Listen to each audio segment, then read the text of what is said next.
Welcome to the Voices That Propel Us, stories of justice, action, and community, a space where justice meets action and community voices rise. Each episode, we bring you stories from the front lines, changemakers, disruptors, and everyday heroes who are building a more just, equitable, and liberated world. This is more than a podcast. It's a call to listen, learn, and move together.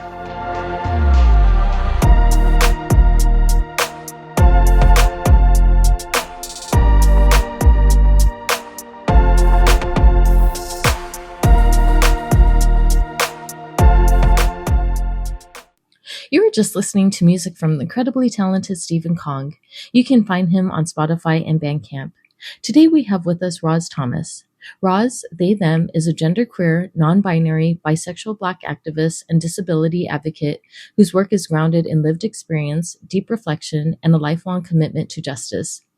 As an autistic and neurodivergent person navigating chronic illness, Roz brings nuance and honesty to conversations about access, self-compassion, and what it truly means to move through the world in disabled and marginalized bodies.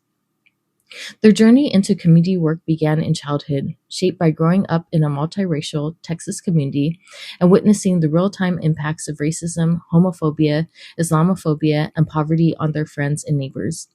With roots in sociology and leadership through public allies, Roz centers asset-based, community-driven approaches and believes deeply in the collective power everyday people hold to build a more just, hopeful world. Well, hi, Roz. I'm really excited, really grateful, and honored that you're here today.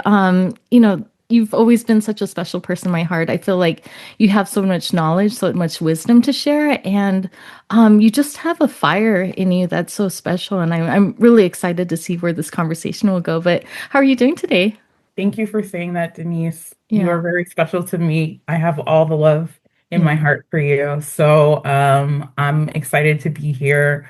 And today I'm doing pretty decent. I had some disability stuff earlier in the week, but it's that flare stuff, but it's starting to recede again. So okay. No, I hope that gets better for you. I know that, just health can take an emotional toll as well. So, I hope you're able to take care of yourself, and I'm sending you all the love, all the healing energy that you need. Yeah. One of the things that, you talked about fire, one of the things that is transforming my life, I think, in the last several years is really dealing with certain kinds of chronic illnesses and capital D disability and what does that mean in terms of what I can do, what I could do, but the effort is maybe not the best or it will have bad implications, all of that kinds of stuff. And so I will experience a move away from being so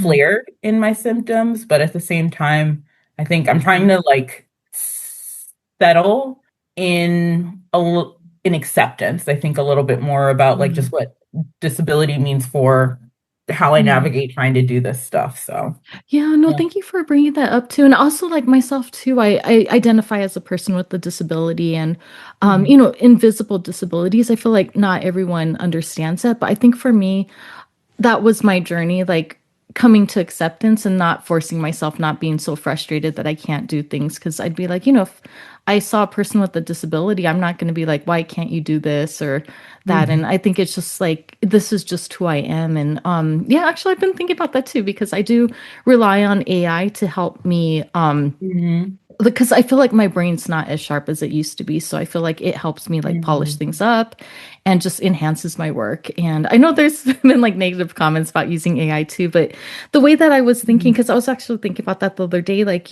people with disabilities use assistive technology to help them, with their work. Why am I looking down on myself in using this technology that's accessible to us to help me through the work? Because I feel like as I've gotten older, my mental health has struggled a lot more, with the brain fog and everything. So thank you for bringing that up, though. Yeah, I think I think the kind of the question about what assistive technology, what AT you use and what does it mean and how does it impact things or the accommodations we make for ourselves and how do we navigate that? I know because I'm one of those people who I do have some reservations about AI, but I also know a lot of people who have disabilities Hmm. who are using it in order to exactly in the kind of ways that you're talking about in order to help manage the ways that disability impacts their executive functioning, Right. right? I don't think that there's really any point in guilting individual disabled people about trying to get their access needs met, like in Yeah. the long run. That's just not No. where it's effective, time is effective in terms of what's challenging about AI. Yeah. Yeah. No, thank you for saying that. And I just want to, just remind you if you don't already know, but just like it's okay to be gentle with yourself and just, trying to get by because something that I've also been learning too is like, to survive is active resistance in itself. I think, especially in like a system where there's all these different things that are trying to press you. So, just be gentle with yourself and just know that you're trying to just make it, and just, survive. And that's totally okay too. My therapist would love to hear that I'm hearing that from multiple sources. Really? Yes, Yeah. absolutely. And it definitely is like one of the things that I think I'm better at remembering. I think one of the things that I do because I really value because I struggle to know the answer to the question of how you're doing, Mhm. unless I collect a lot of data about Yeah. what's been going on in my life and then like help me make a picture. Um, and one of the things that I do is I track a lot of stuff about my day-to-day life. And one of the things I noticed is that I'm clicking the little, hey, you practice some self-compassion today Yeah. button a lot more frequently. And the act of tracking it also helps me to think about doing it more, think about practicing it more. So it winds up being helpful. Yeah. Thank you for sharing that. Truly, I appreciate you being so open about that. And, I could definitely relate to your struggles. But yeah, I'd love to explore more about like, just the stories that make you. And, because I know you've done a lot of community work too, which is really admirable. So how did you first find your way into community work or social justice spaces? And as a follow-up to that, what drew you in and what were some of the early experiences that shaped your commitment? Got you, got you. So, I mean, I think what brought me in, I was a kid who cared a lot about right and wrong, partially because a lot Hmm. of stuff in my life was very not right. And understanding why, like what was going on, what were the dynamics of what was happening. Yeah. I was and am a person who very much approaches life from a like not just like what is going on, but like why is it happening? And that got me thinking a lot about like at the time, what did it mean to be a girl and how were girls treated Mm. differently in the world? Yeah. And why were girls treated differently in the world? And that led me to some early like kind of I don't even know if it was like, I would say it was feminist writing, but it was like sociological writings about gender and like the different experiences that girls and women had compared to boys and men. Yeah. And that got me just thinking a lot about the world. Why is it the way that it is? Plus and that's kind of on the academic side, but on the like lived experience side, right? Like I lived in a community growing up that was multiracial, Hmm. multi-ethnic, and my closest friend group was unsurprisingly, as a now known queer person, Okay. I grew up with a circle of queer friends, although we were Uh-huh. all in Texas. We didn't like know that we were all queer folks at the time. Yeah. We couldn't really talk openly about that, but we just knew we were all like different and kind of on the outside for some reason. Yeah. Um, so I was engaging in friends across difference with a lot of people for a lot of different reasons, in a lot of different axes of difference. Hmm. And as I was like growing up and like being exposed to these ideas of like what people say about different groups and things like that, it made me Yeah. think about that, right? Like Right. 9/11 happened when I was in high school, just starting high school, Hmm. right? And no, not just starting, it's 2001, so like my sophomore year of high school, right? Okay. And the Islamophobia that came after that Yeah. was completely shaped for me. My understanding of it was shaped by the fact that I like was in classes and friends with Muslim people, was friends with Sikh Yeah. people and non-Muslim Indian people who were, and South Asian people who are like having this experience, right? Right. I was learning, my experience of it was like seeing like, what does this mean for my friend, right? Yeah. Are all of my friends gonna try, their family's gonna try and get, plane tickets back home? Mm-hmm. I started seeing like an uptick in folks trying to actually get their green cards that were on visas and all this kind of stuff, right? Mm-hmm. And so there, in terms of like, for me, I think my entry point is understanding how we're different from each other in terms of like group stuff, Yeah. why, what power matters to that conversation. Um, I didn't think too much systemically beyond like what I knew about systems for myself and Uh-huh. blackness and things like that growing up. But like, well, as a like when I was very young, and then when I got to college, I Mm-hmm. became a sociology major and like thought a lot more about Yeah. that stuff, right? But I think for me, it's just been this kind of sense of like there's one kind of conversation that seems to be happening, especially when I was growing up in Texas, right? Like there's one kind of dominant conversation that seems to be happening, and then there's this other experience that I'm actually having about who Yeah. people are, how people are, okay, folks are saying all this stuff about folks who are poor, Yeah. but I'm poor, my life isn't like that, or am I poor because my life isn't like that, or what about these other people I know whose life is kind of like that, but they're not bad people in the way Right. that, you know, um, folks are talking about, right? Yeah. Um, seeing, I remember, um, I won't say his name, but like this kid that I grew up with who Mm. I would, every so often, I don't want to overstate how frequently it happened, but like every so often I would get calls. We would communicate sometimes, but not all the time. And I would Okay. get calls from him because he'd been kicked out of his home. Um, he was he was gay and he wasn't like really open about talking about that much. Okay. But he would then struggle with going to the shelters because of like violence that he experienced due to being Okay. gay.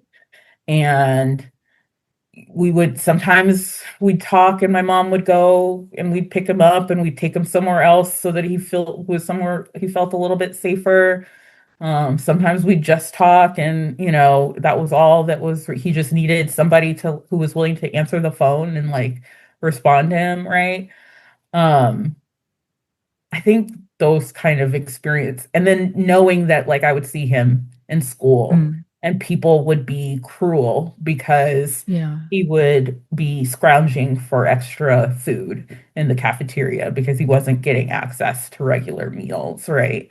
Yeah. Um, and that kind of stuff, like seeing behind the curtain Uh-huh. in some ways early on just made me go, oh, hey, or having a conversation with someone, again, talking about 9/11 stuff. I mean, like I said, grew up in Texas. I remember having conversations with adults in my lives, and Mm. they would talk about like, oh man, it's so horrible that they're taking prayer out of the schools. They're trying to keep God out of the Mm. schools. That's so awful. And I was like, oh, well then that's cool. So then you want God to be in the school, so then we can also like create a prayer room for all of my Muslim friends so that they can pray during the day when Yeah. like it's like there's prayer times during the day during school and then being like, oh, I didn't mean that. I'm like, Yeah.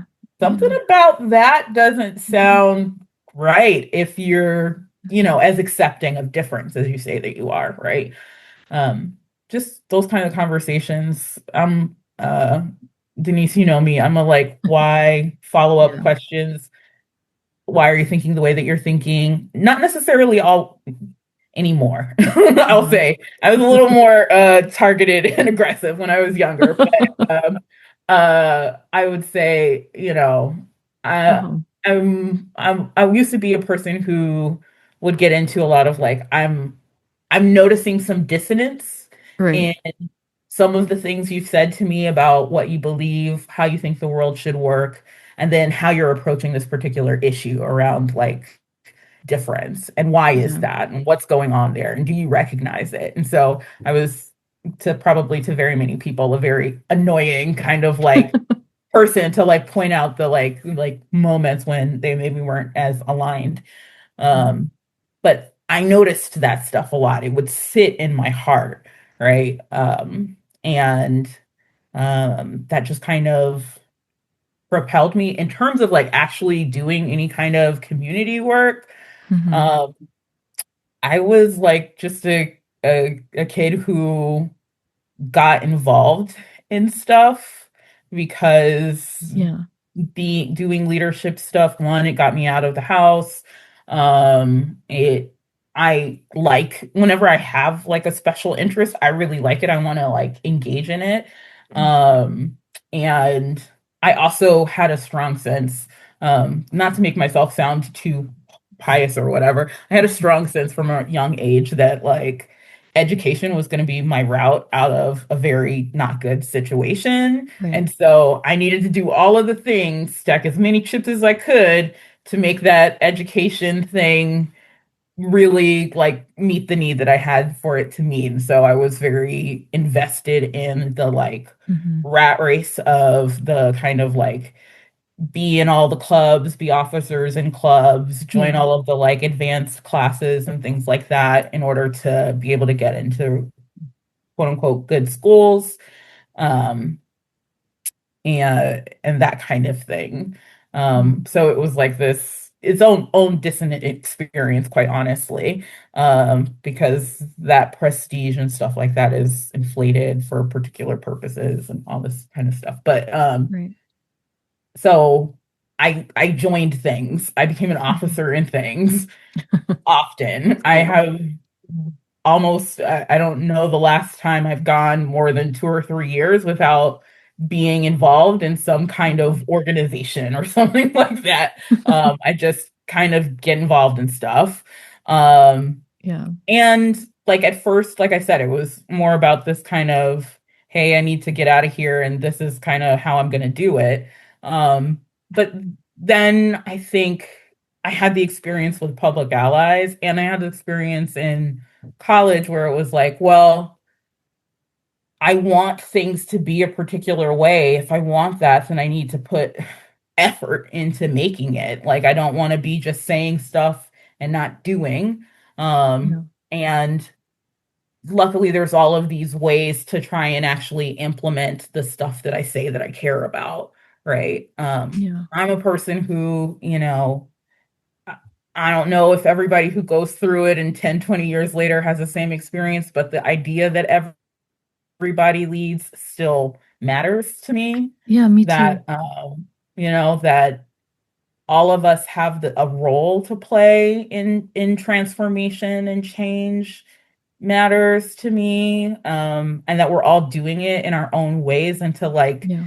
seek to uplift and value the different ways that we're doing it. The kind of it's not growth mindset, but the kind of like I think one of the things that I got out of Public Allies, so that was like a big, like, kind of Right. how do you do organizing? How do you do like community workspace for me? I learned a lot about like just engaging with Yeah. nonprofits, with community organizations by about formal leadership and navigating like group facilitation and all of those kinds of things from being in Public Allies.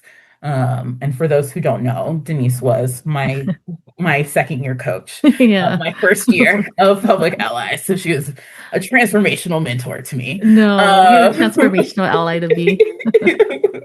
so um, um, yeah, like I just I don't know, like that framework of not looking at communities Hmm.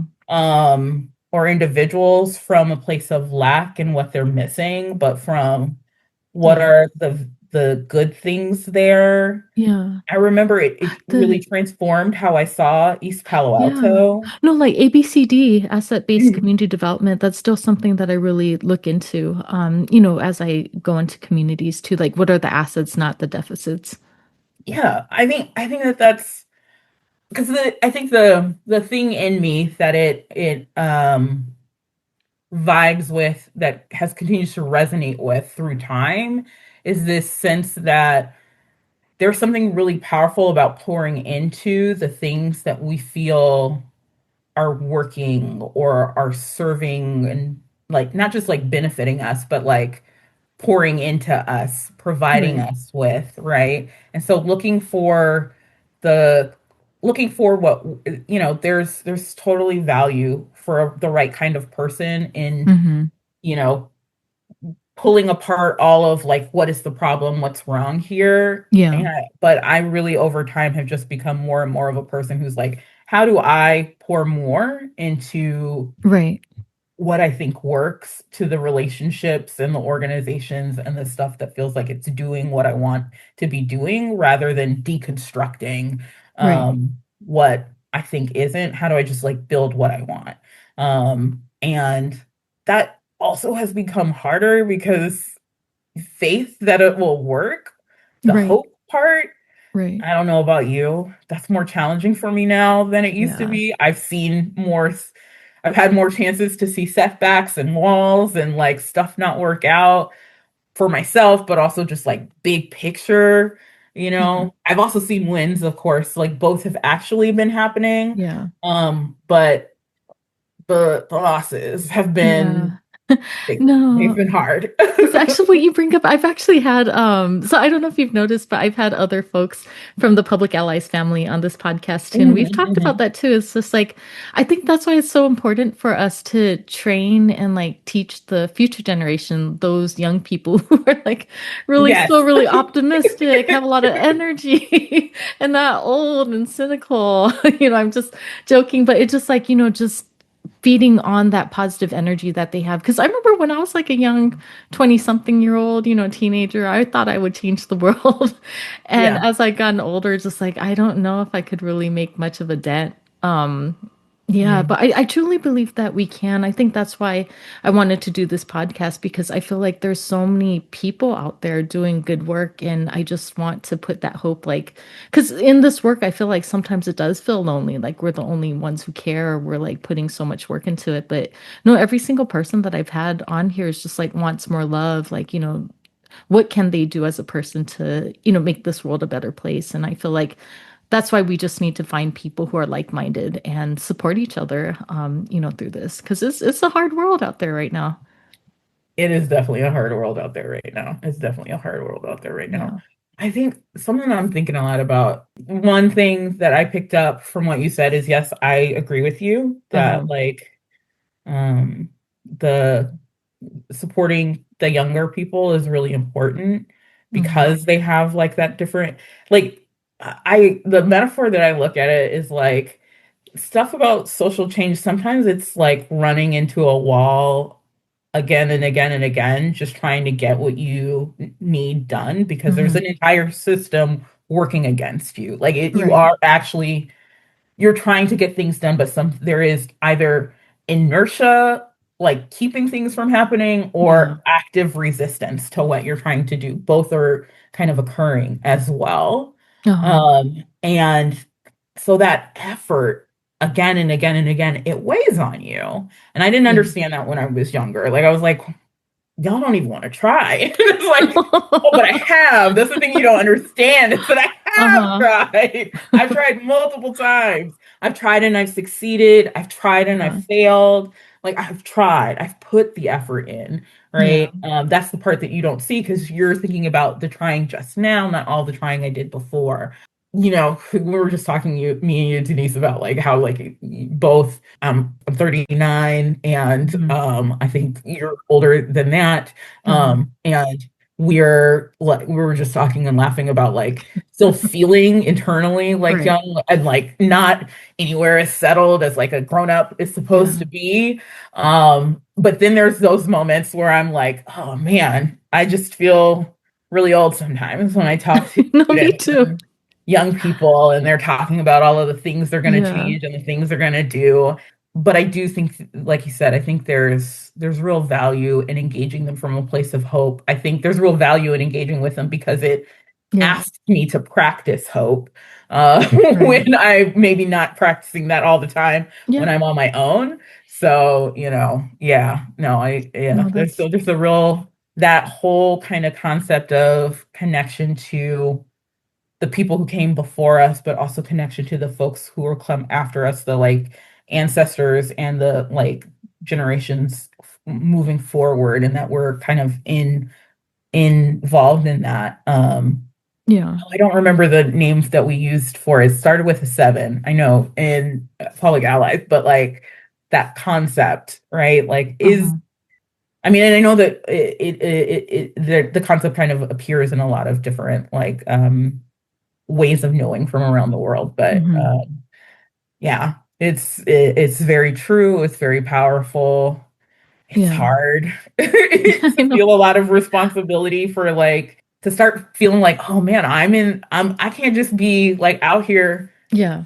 popping out of nowhere at people and stuff like that when and responding from my less good self about stuff because now I'm the one who's like, oh man, I'm trying to steer you. I'm trying to Right. help you know how to shift and how to move responsibility anyway. So Yeah. so No, I that's love just that. something that I think about when it comes to that. Yeah. Yeah, no, I think about that a lot too. And what kind of advice can you give to someone if they want to start making a difference or work towards social change, but they just don't know where to start? The answer that I have at almost 40 and the answer that would Mhm. satisfy me at 20 are so very different. Right. So Yes. so almost 40 me says if you want to make change in the world, start with how you treat the people around Yeah. you. Start with your community, your neighbors. Do you say Hmm. hi? Do you look people in the eye? How do you engage with the homeless person that you see on the street? Not Right. whether or not you have money for them, but do you acknowledge that they're a human being and that they're there, or do you treat them like they're invisible, Yeah. right? Um, how do you engage with service workers, right? Hmm. When you go into retail locations, do you take out your bad day on people, or do you Yeah. recognize that they are also in a really crap system and being Yeah. forced to like hold a lot of weight of people's emotions that they don't deserve, right? Yeah. Um, I think about how do so our mutual friend Beth Tina, Yeah. when we first met Bettina each comes up other, a lot on this podcast. Yeah. Bettina and because Alex. she's amazing and she's Yeah. transformative, and I Yeah. hope that she knows that. Mhm. She used to always say, think about this experience in Public Allies because how you show up here is how you show up in your Right. life. It will tell you something about other things if you really reflect and try to be self-aware, right? Hmm. And I think that also applies to the concept of like creating change. How you show up all the time is Right. an opportunity to create change in the world.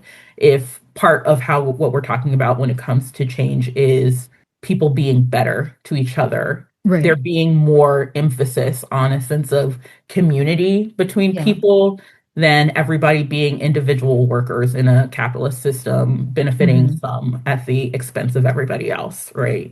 Yeah. So I think about trying to move through my world like a Yeah. community member a lot. That's beautiful.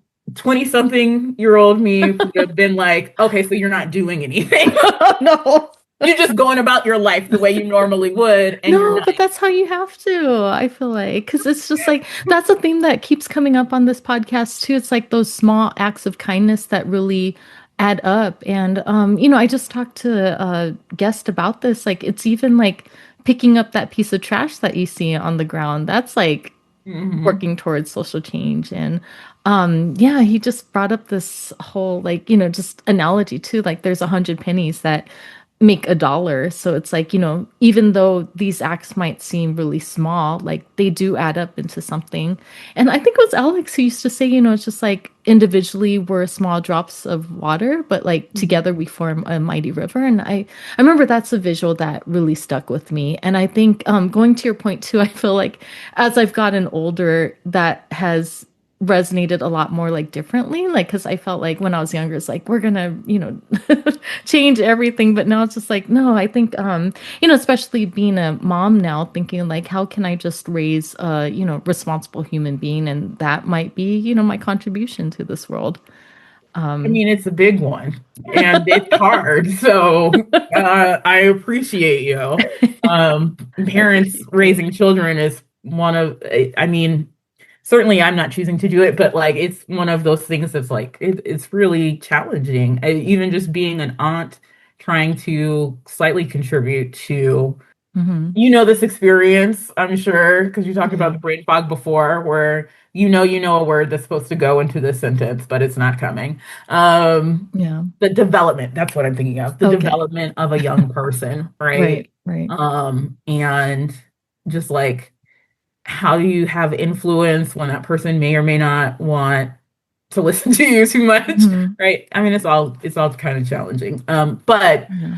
I was being a little facetious in terms of I think that there's that aspect of things which I think is totally true. Hmm. And I think if you have the energy for organizing in a more formal fashion where you're like creating groups or joining groups, Yeah. um, I think some of the rules that I learned in Public Ally still really apply.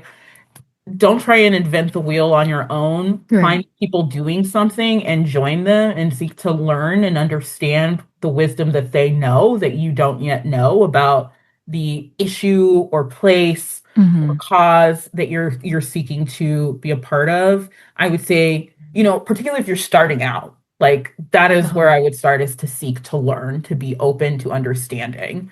Of Right. course, right? Just because you're young, just because you're new, doesn't mean that you don't have anything of value to share and add. And it can feel really important Hmm. to make sure that people are making space for that in the organizations and things that you choose. And they should Yeah. be, right? Like they should be having some type of mechanism for that. We talked about this concept that I eventually, like, I've taken it with me to group facilitation Hmm. all the time, That's right? wonderful. When I'm facilitating anything, and that's the take space, make space. We used to call it something else, but I use that now to be a bit more accessible in terms of folks who don't like walk up, walk back kind of thing. Right. But take space and make space, right? So yes, be thoughtful about whether or not people are making space for you. Is this a space that's really Hmm. holding you and supporting you when you're joining a new group? But also be thinking about how you're taking space, and are there Yeah. ways for you to engage in a group in a way that encourages other people to take space? Because when you do that, which usually looks like asking questions, which Uh-huh. usually looks like engaging in conversation rather than speaking at people, Right. right? You get something kind of different. So, Right. and I would say follow, I want to say just follow your interests Yeah. because so part of me is like, just follow your interests because part of what we just need right now is people who give a damn about community Right. and like Right. group and like not just being on your own. So just like being willing to engage as a group in general with people and do the work. So the thing that you'll learn, me speaking not to Denise, because Denise, I think, knows these things, but new person, but the thing that Uh-huh. you'll learn, new person, to trying to do community work is if you join a group, you're going to have to like start building your skills in communication and talking across difference and how do you do the group with people that you may not totally agree with. Yeah. How do you make decisions and move forward when everybody doesn't think the same? Do you have a value as a group of not leaving people behind, Yeah. but also in not holding up the group either, Yeah. just to get your way, and how to like balance those things. And I say learn, and it's a doing, it's not a Yeah. perfect place that you reach. All groups will struggle with it, and then they'll kind of figure out a balance, and they'll struggle with it about something else. And the thing that is, if it gets right and beautiful for the length of time that the group is Hmm. meant to exist, which unfortunately sometimes does not mean forever. Sometimes stuff Yeah. works and it gels really well, for a year, 2 years, and then people's lives change and it doesn't work to Yeah. do things as a group in the same way anymore. And we have to like accept that. And sometimes groups turn into institutions that last decades and Yeah. not, you never like that, all of that can happen. But what will happen from joining a group, any Yeah. group that you're interested in, any group about something that you care about, is you'll have to be with people, Yeah.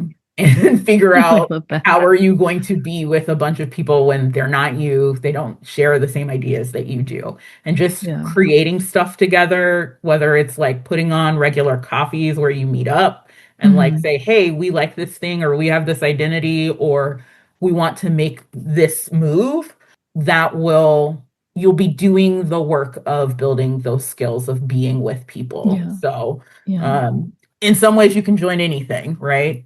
If you're like, but I want to make sure that what I'm joining is going to affect concrete, discrete change, right? Yeah. Um, I would say again, err on the side of joining something that already exists over creating something completely new, even though it may feel like nobody, but all of the people who are already doing it aren't doing it right. So I have to make it anew so that it's doing it right. Right. Even if you kind of have that orientation, I would say still have a err on the side of building partnerships and collaborations with people who are already doing stuff if you're going to make something new. And then look for organizations that are talking about how this stuff matters in your local area. Or, I know Yeah. that like plenty of people can't get out, that tons of disabled people for various reasons Hmm. don't feel comfortable in move it spaces any longer. Not various reasons. I feel like that's speaking around the bush, so I'll be direct. I think plenty of disabled people who are particularly vulnerable Okay. to infection and things like that don't feel comfortable in spaces due to folks just kind of like being like, hey, pandemics, random measles, all of the various sicknesses that are running rampant. We're not really thinking about public health in terms of how we do meeting as a group. And so some disabled Yeah. people don't do going out in the local community any longer, or very often, or only in specific times and ways. And that's also okay. I'm an OG internet nerd, so Me too. so I'm all Yeah. for, joining stuff online so that you can build a sense of community and talk with people about the things that you care about, sharpen your understanding of events. Plenty of us have sharpened our understanding of feminist and queer theory Hmm. through Tumblr. Oh, I love And that. sometimes TikTok, right? Yeah. So that's, as much as it can be a space that kind of like has a lot of misinformation and weirdness, right? It Yeah. also, it's the algorithm, depending on what you pay attention to, it can lead you to some really dope places as well. Yeah. So I totally support that. When it comes to making changes, it's more easy than you think to do something locally than it Hmm. is to do something on a larger scale. And Yeah. sometimes being able to have the wins of doing things locally is really helpful. Hmm. And I wouldn't even say that I'm good at this. It's just the thing that I realize now. Y- Yeah. You can kind of just do stuff, right? There's a lot of times where you're like, somebody should really do blank. And you can be the Yeah. No. somebody and Yeah. No. just to do Totally. it. Yeah. Someone, and it wasn't me, I'm not going Yeah. to take credit for it. When we were having the conversation a few weeks back about the shutdown and what was that going to mean about people's Yeah. food access, and someone in my apartment building just made a little box that said free food for people, and people Wow. just That's put beautiful. food in, and people were taking food out. And it Yeah. wasn't like a super organized thing. And sure, doing it in a really organized way, like Yeah. broadens the impact and all of that kind of stuff. But there's really something to remembering that sometimes Yeah. the wouldn't it be great if we had X is a thing that you can just kind of do. Yeah. No, I love So that. remember the power of that. And when you can get your friend, and sometimes if you can't join anything because you're Yeah. afraid, Sometimes it's just, do you have one friend, one bro, one sister, Mm-hmm. one person in your life who's like, I don't really get what you're talking about Yeah. or why it matters to you so much. And I don't know the like 5 point plan, like explanation that you're trying Yeah. to describe for why we got to do what we got to do. What I do have is I love you. What I do have Mm-hmm. is I'll show up and hand a flyer out with you. What I do Right. have is you matter to me and I'll listen when you speak, right? Yeah. Sometimes those people will help you to do a lot of really amazing stuff Yeah. just out of love for you individually and value that in the same way that Yeah. you value joining organizations. Oh, cool. Well, thank you, Ross, for like sharing all of that.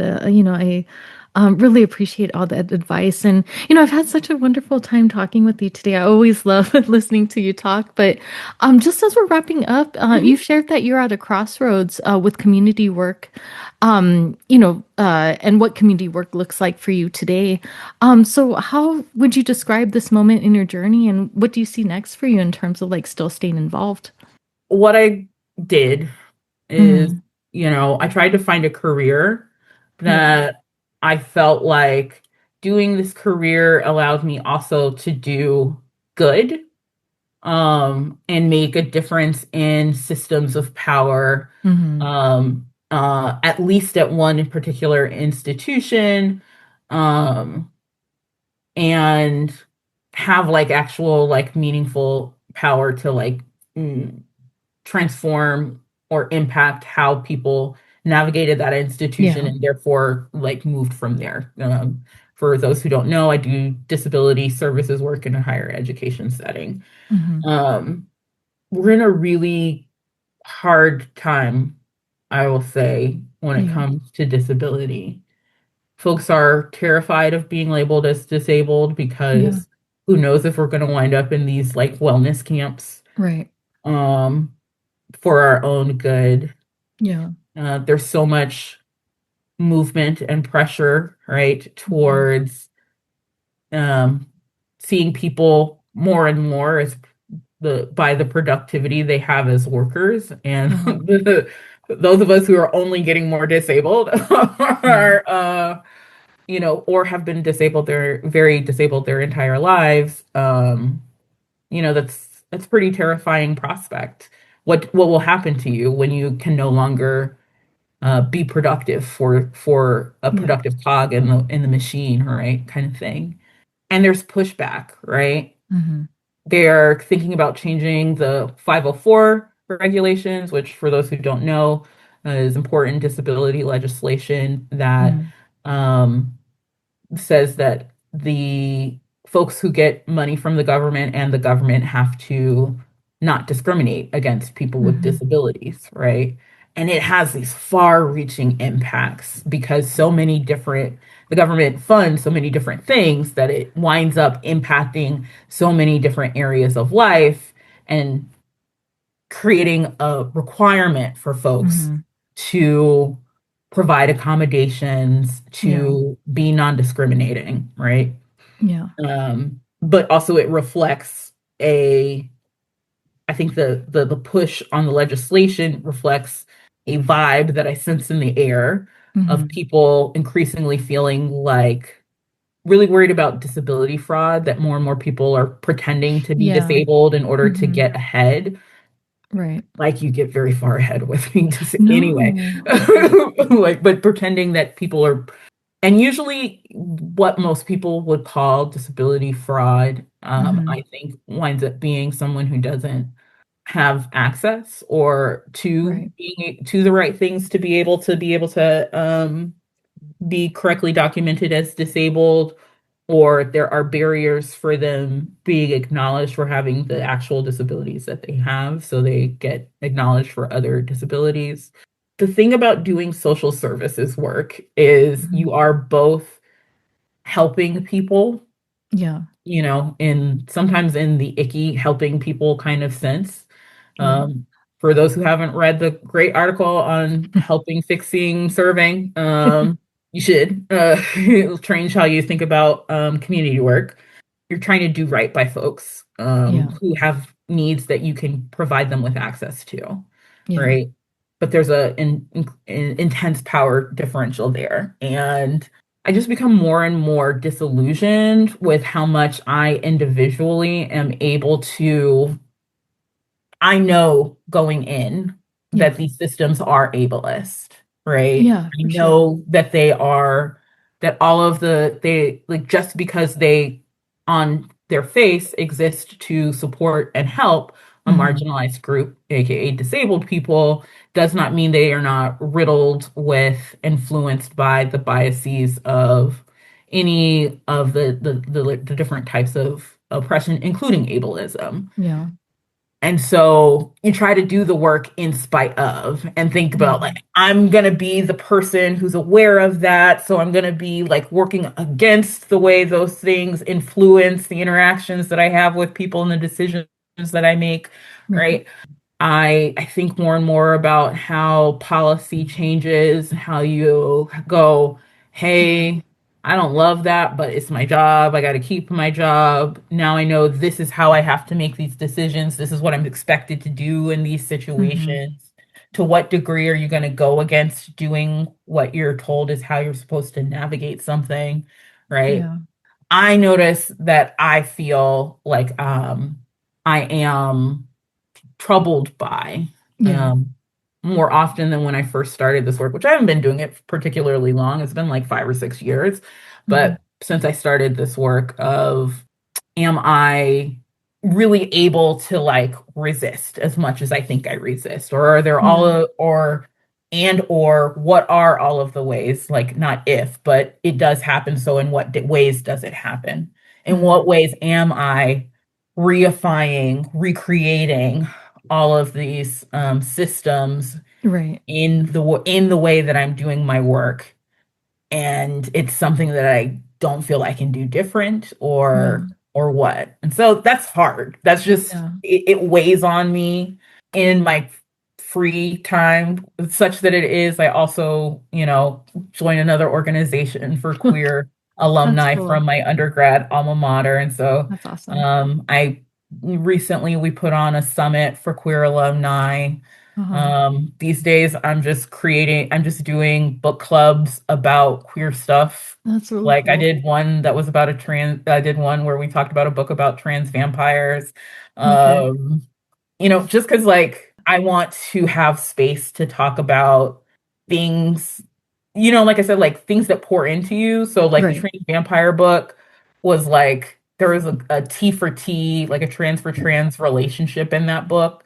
And I Uh-huh. just got something out of actually reading a book that featured that. And Oh, I that's wanted to awesome. be able to like talk about that with other people. So, Yeah. I collaborated with other people in the club to like put something on about it. But it wasn't like a grandiose idea. It was just, they're Yeah. trying to pretend like we trans people don't exist and that we're Yeah. going away. And so let's just have an hour where we sit and talk about this book about trans relationships.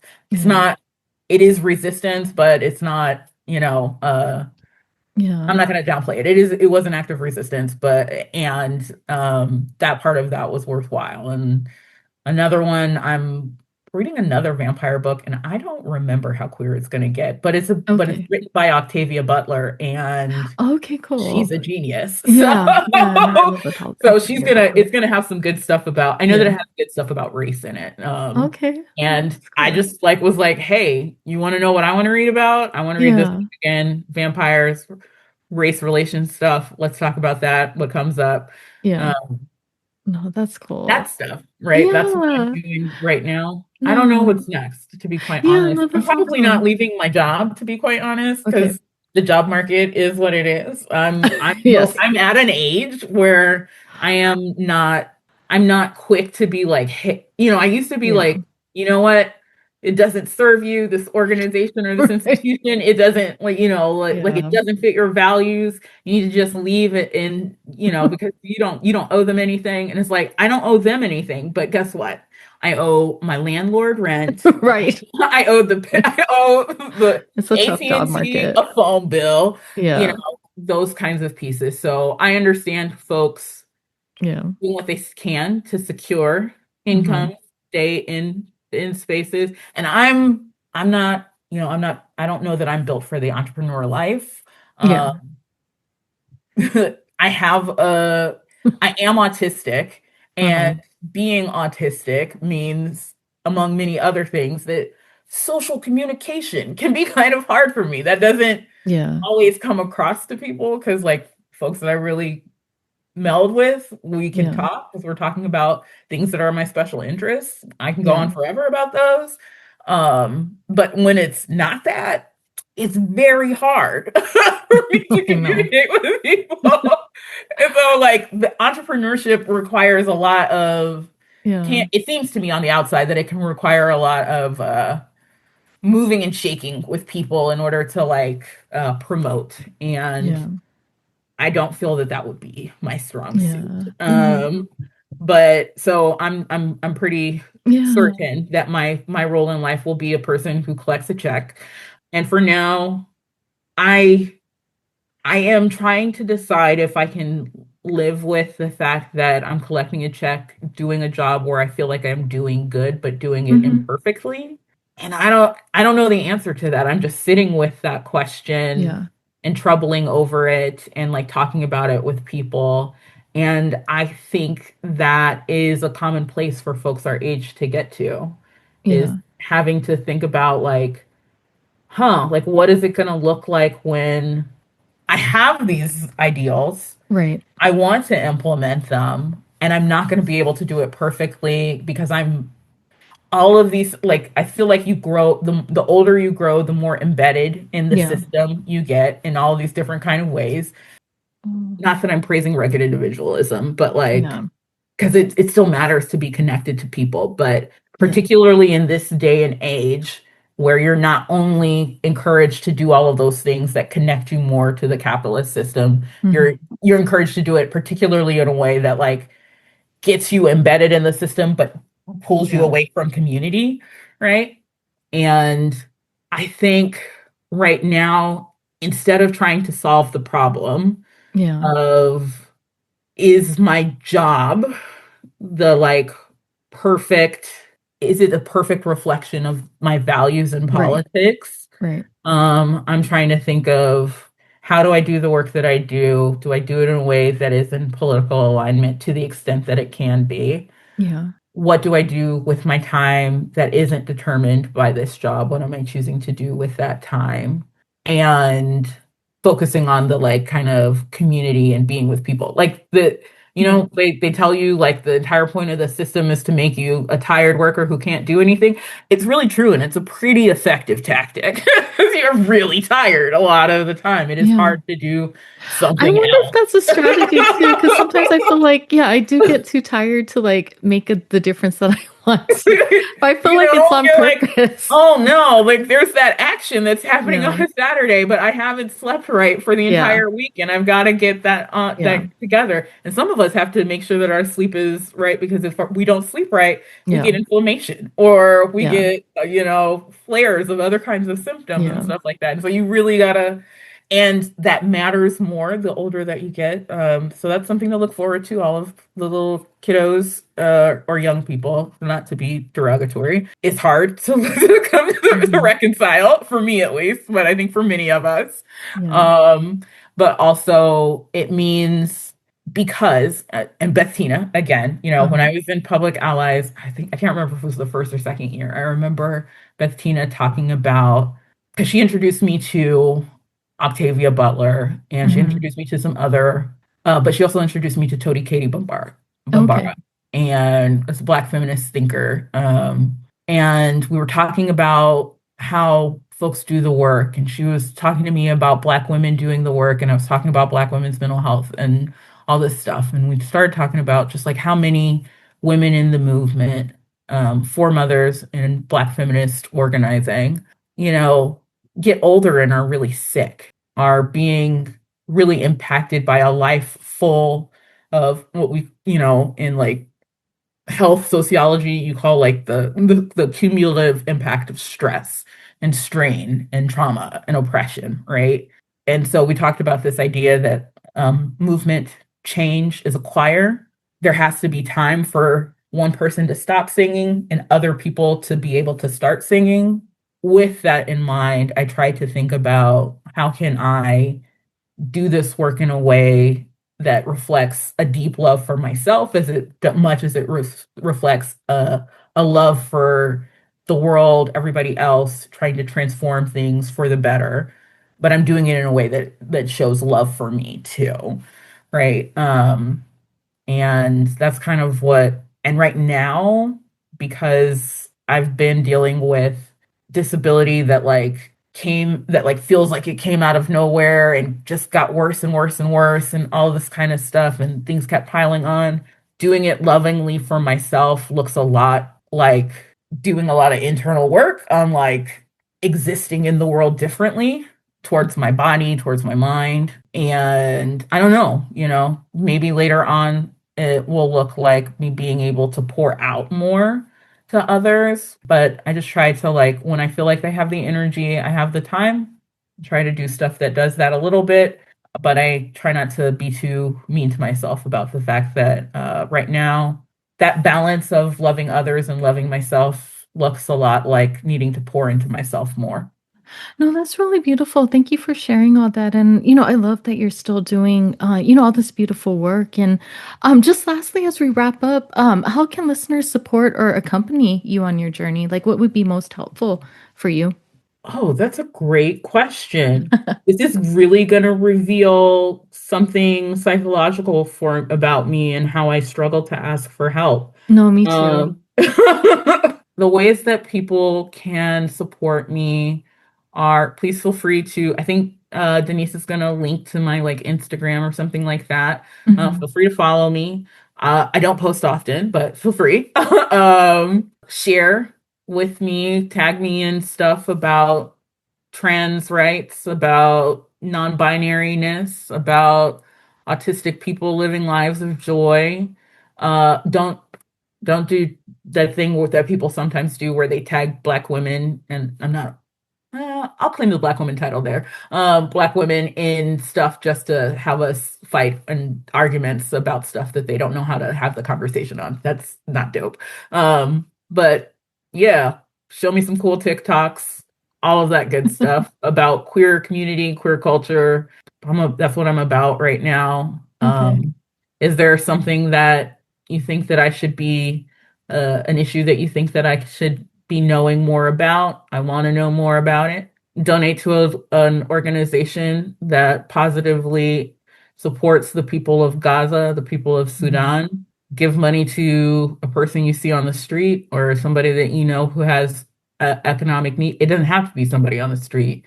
Maybe just be a little bit kinder about the annoying person in your family who's always hitting you up for money because they're always in need.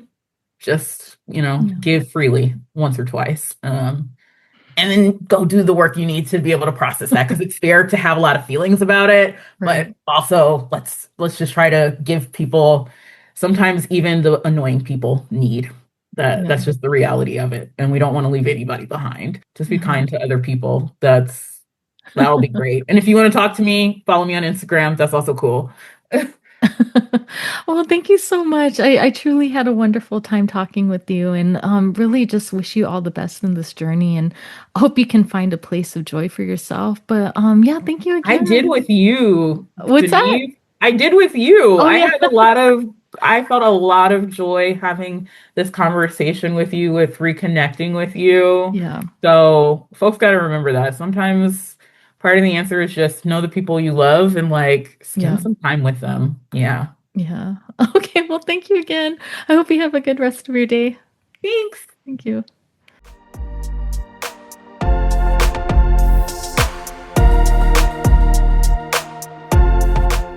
Thank you for being here and tuning in to Voices That Propel Us, stories of justice, action, and community. Your presence in this movement matters. If today's conversation moved you, share it, talk about it, and keep the work going. Together, we're not just imagining change, we're making it. Until next time, stay bold, stay grounded, and stay in the fight.